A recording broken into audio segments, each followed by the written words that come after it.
আজকে ছিল ঈদের আগের দিন আর আজকে রাতেই হলো চাঁদ রাত। এই তো আর কয়েক ঘন্টা পরেই। তো আমি চিন্তা করেছি কালকে ঈদের দিনের জন্য আজকে কিছু কিছু রান্না করে রাখবো।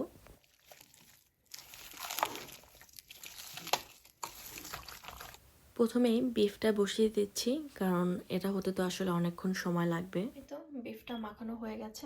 আমি এখন চুলা অন করে দেবো। এই যে এখানে বিফ হচ্ছে, বিফটা হতে থাকুক আস্তে আস্তে।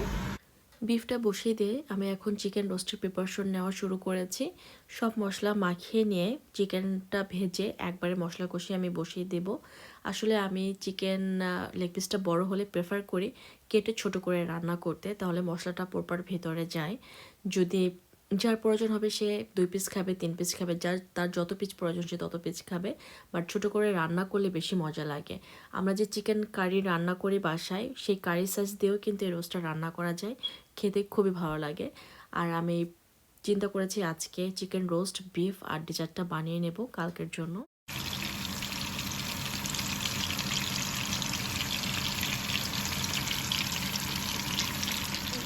রোস্টের মশলাটা কষাচ্ছি, তারপরে রোস্ট দিয়ে দেবো। এখানে রোস্ট ভেজে রেখেছি, ভাজা হয়ে গেছে। আর শুধু মশলার মধ্যে রোস্টটা দিয়ে দেবো। একটু আমি আরেকটু বার ভালো করে ভুনা করবো, কারণ চিকেন অলমোস্ট ভাজতে ভাজতে সেদ্ধ হয়ে গেছে।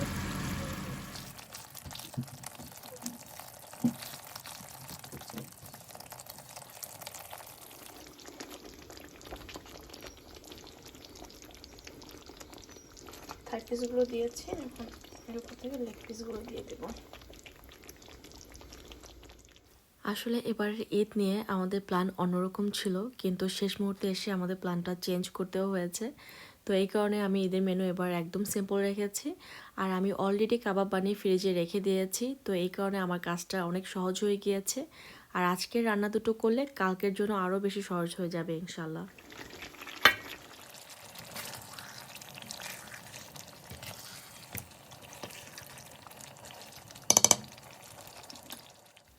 আমার ইচ্ছা আছে রান্নাবান্না শেষ করে ফ্রেশ হয়ে হাতে মেহেদি দিব। আসলে মেহেদি না দিলে ঈদকে ঈদ ঈদ লাগে না আমার কাছে।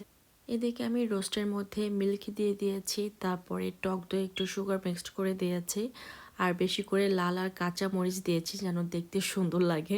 আসলে সুন্দর লাগছিল দেখতে।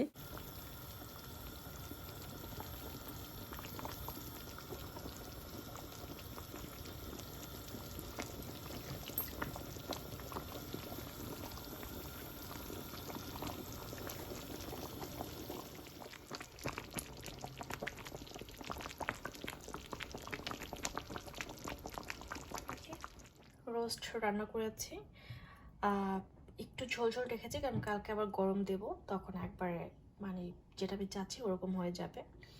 তো এই তো আমি জানি না ভিডিওতে একটু ইউলিশ আসছে, যাই হোক এত সুন্দর স্মেল আসতেছে রোস্টটা থেকে। এই যে বিফ রান্না করা শেষ, এটাও কালকে ইনশাল্লাহ গরম দেব। তো এই তো মোটামুটি ভালো রাত হয়ে গিয়েছে, আমি হাতে মেহেদি দিয়েছি। সত্যি কথা বলতে আমি মেহেদির ডিজাইন পাই না, যা পেরেছি তাই দিয়েছি, বাট তারপরও দিয়েছি। প্রতি বছরই আমি দেই আলহামদুলিল্লাহ। আর মেহেদি তারপর অঘটন ঘটাবো না তা তো হয় না, হয় ড্রেসে লাগাবো, না হলে যেখানে থাকবো সেখানে আশেপাশে কিছুতে না কিছুতে লাগাবো। আজকে আমি ডুবেট কভারে লাগিয়েছি, তো এটাই হলো আমার কাজ। এই যে মেহেদি দিয়েছি, উঠিয়ে ফেলেছি। প্লিজ কেউ হাসবা না আমার এই ধরনের ডিজাইন দেখে। আমি এমনিতেই ডিজাইন করতে পারি না, তার মধ্যে আবার মেহেদির মাথাটা টিউবের মাথাটা আমি বেশি করে কেটে ফেলেছি আর কি, এই জন্য মোটাও করে পড়েছে।